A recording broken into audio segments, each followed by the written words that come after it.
Hegde mega fertility camp మా యొక్క అన్ని బ్రాంచుల్లో అపాయింట్మెంట్స్ కొరకు సంప్రదించండి 8880747474.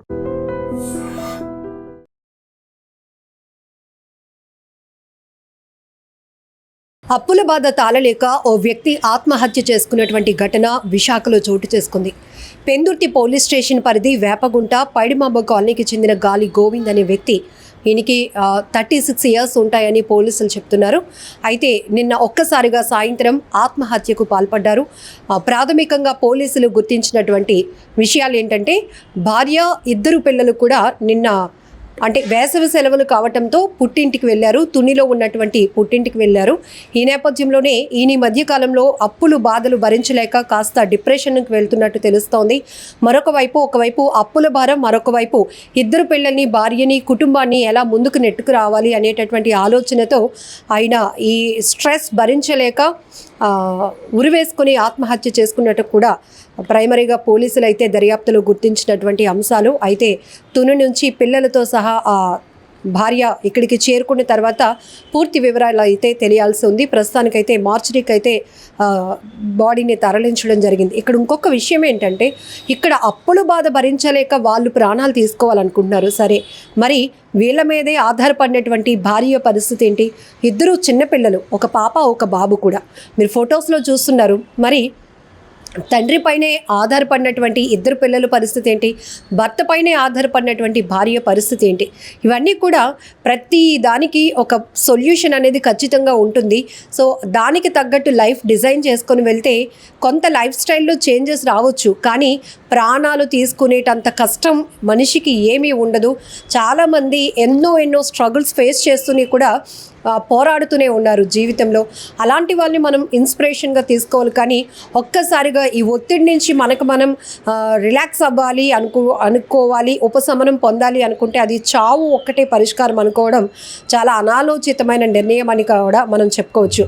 అంటే మీరు అనొచ్చు అంత ఈజీ కాదమ్మా చెప్పటం అని, కానీ కుటుంబం ఇక్కడ సింగిల్ పర్సన్ కాదు. అతను ప్రాణాలు తీసుకుంటే ఇక ఎవరి మీద ఎలాంటి స్ట్రెస్ ఉండదు, ఒత్తిడి ఉండదు అని అనుకోవడానికి. ఇక్కడ పెళ్లి చేసుకున్నారు, భార్య ఉంది, 2 పిల్లలు ఉన్నప్పుడు మరి వాళ్ళ గురించి ఆలోచన రాదా? సూసైడ్ చేసుకోవాలనే ఆలోచన వచ్చే ముందు. సో ఇది కూడా మనం ఆలోచించాల్సినటువంటి అవసరం ఉంది.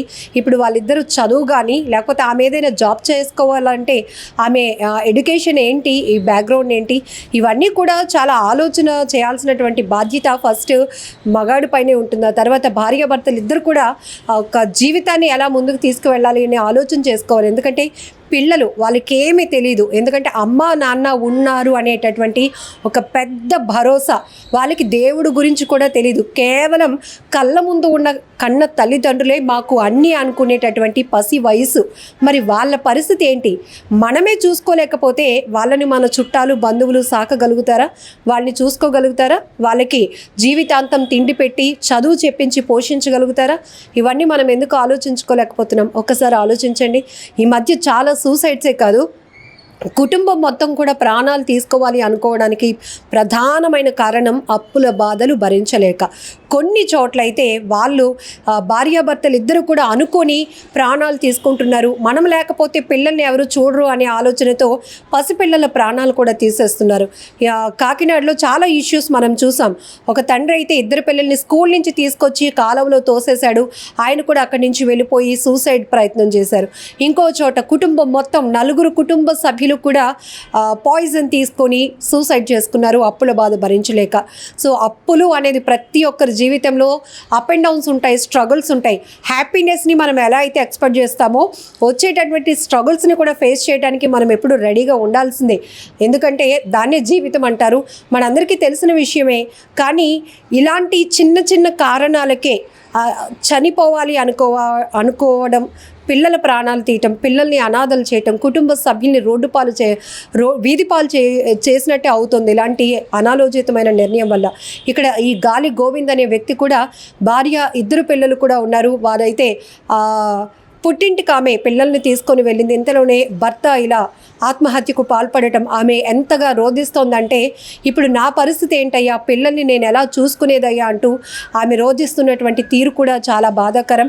ప్రస్తుతానికి పెందుర్తి పోలీసులు ఈ కేసుని దర్యాప్తు కొనసాగిస్తున్నారు. ఇంకేమైనా కారణాలు ఉన్నాయా అని చెప్పడానికి కూడా ప్రధానంగా ఇరుగు పొరుగు వాళ్ళు కానీ అతనికి సంబంధించినటువంటి బంధువులు ఇచ్చిన ఇన్ఫర్మేషన్తోనే పోలీసులు కేవలం గోవింద్ అనే వ్యక్తి అప్పుల బాధ భరించలేక ఆత్మహత్య చేసుకున్నారు అనేటటువంటి నిర్ధారణకు వచ్చారు. ఏదేమైనా ఈ సంఘటన చాలా బాధాకరమైన విషయం. ఆత్మహత్య చేసుకోవాలి అనే ఆలోచన వచ్చిందంటేనే ఒక్కసారి మీరు మీ ఫ్యామిలీ మెంబర్స్తో మాట్లాడడం నేర్చుకోండి. ఎక్కడొక్క చోట ఒక సొల్యూషన్ దొరుకుతుంది. వాళ్ళు మన ఇమీడియట్గా ఏదో డబ్బులు సాయం చేసి మన కష్టాలు తీర్చేరు, కానీ ఒక సొల్యూషన్ అనేది ప్రతి చోట ఒక హెల్ప్ అనేది దేవుడు మనుషుల రూపంలోనే మనకి చేస్తాడు. అక్కడ ఇంకొక సొల్యూషన్ దొరుకుతుంది. ఇప్పటి వరకు చేస్తూ ఉన్న పనిలో మనం ఎక్కువ సంపాదించలేకపోతున్నాము కాబట్టి అప్పులు తీరవు, ఇంకా ఇంతే మన లైఫ్ అని అనుకునేటప్పుడు ఎవరో ఒకరు ఒక హెల్ప్ చేసినప్పుడు మనకు అది హెల్ప్ ఖచ్చితంగా అవుతుంది.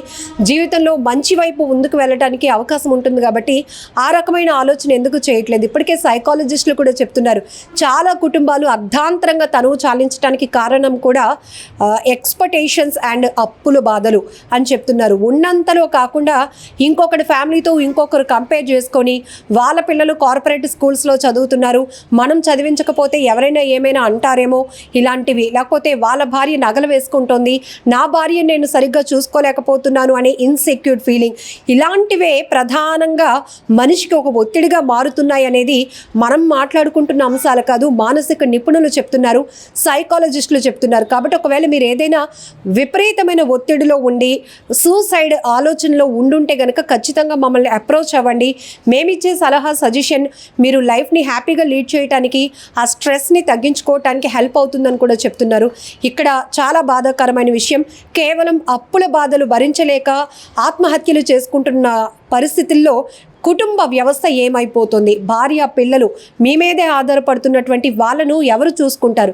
వాళ్ళకి భరోసా ఎవరు అనేది కూడా ఒకసారి ఆలోచించి ఉండుంటే కనుక ఇలాంటి డెసిషన్ తీసుకుని ఉండకపోవచ్చు. ఏదేమైనా ఈ ఘటన చాలా బాధాకరమైన విషయం. మరి అప్పుల బాధలు భరించలేక ఆత్మహత్యలు చేసుకుంటున్న వారి గురించి చాలా వార్తలు మీరు చూస్తున్నారుగా, మీ అభిప్రాయం ఏంటో కూడా కామెంట్ బాక్స్లో మెన్షన్ చేయండి. నిజంగా ప్రస్తుతం ఉన్నటువంటి సమాజం దేనికి ప్రయారిటీ ఇస్తుంది? ఆర్థిక సంబంధాల చుట్టూ మాత్రమే తిరుగుతోంది. మళ్ళీ ఎన్నికలంగానే చాలా విరక్తి కలుగుతున్నాం. మంచి అనిపిస్తుంది కదా, లేడీస్ కూడా ఛాలెంజింగ్ జాబ్స్ చేసినప్పుడు చాలా బాగుంటది. ట్రాఫిక్ అసిస్టెంట్స్ గా నియమించిన ట్రాన్స్జెండర్స్ అందరితో సాల్యూట్ చేయించుకుంటున్నారు. ఫుడ్ డెలివరీ ఇవ్వటానికి వెళ్ళినటువంటి డెలివరీ బాయ్ అనిల్ పై కళ్ళ ముందు